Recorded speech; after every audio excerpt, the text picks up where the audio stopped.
Hi, shalom, and welcome back to Who Knew It Was Jewish?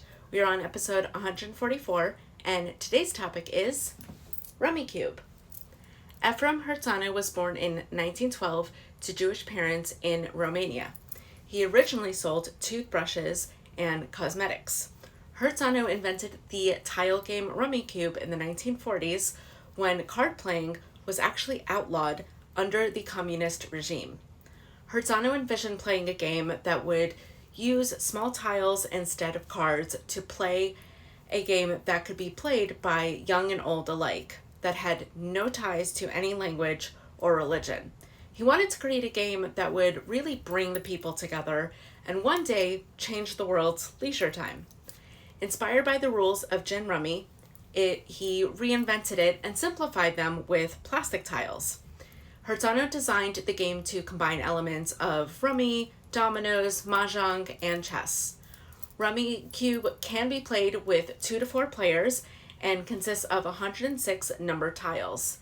Instead of aces, jacks, queens, and kings, you have tiles with the numbers 1, 11, 12, and 13. And instead of spades, diamonds, hearts, and clubs, there's red, orange, black, and blue tiles.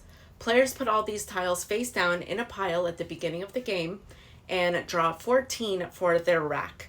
The object of the game is to get rid of your rack of all tiles, achieved by emptying your tiles onto the board in the form of runs and groups. A run is set of 3 consecutive numbers in the same color, and a group is set of the same number in 3 different colors. It was in Israel, in his new family home in Bat Yam, where he fashioned wooden Rummikub sets hand-carved by him and painted by his sister. It was also in Israel where he started selling the game. He first won over a local store owner by inviting him over for coffee and to play some Rummikub. The experience delighted him so much that he decided to carry the game in his shop, selling homemade sets made by the Hertzano family. Rummikub eventually became a commercial success in Israel, and the Hertzanos eventually started producing the game in a small factory in Tel Aviv. Then, in 1977, the game took off in America.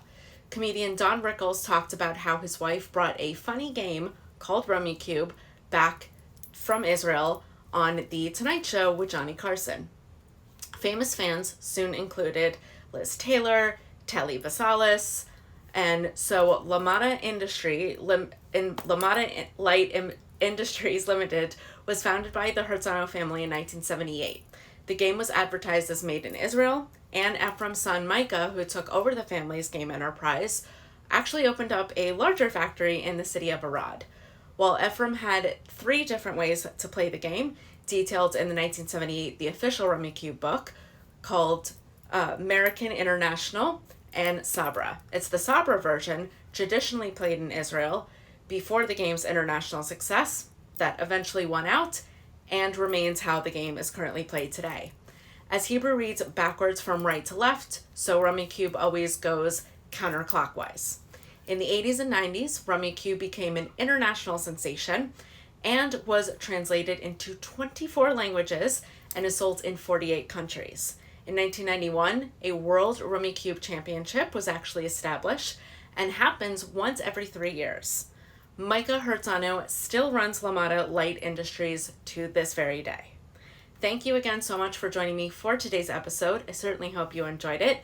Make sure to tune in next Friday for a new episode. And of course, don't forget, we have merch. So if you'd like to support the series, please feel free to visit whoknewitwasjewish.threadless.com. It is linked in any of my socials or the Who Knew It Was Jewish socials, as well as wherever you are seeing this. We have some, of course, wonderful apparel and some terrific accessories as well. So thank you so much for checking it out and supporting, and I will see you all next week.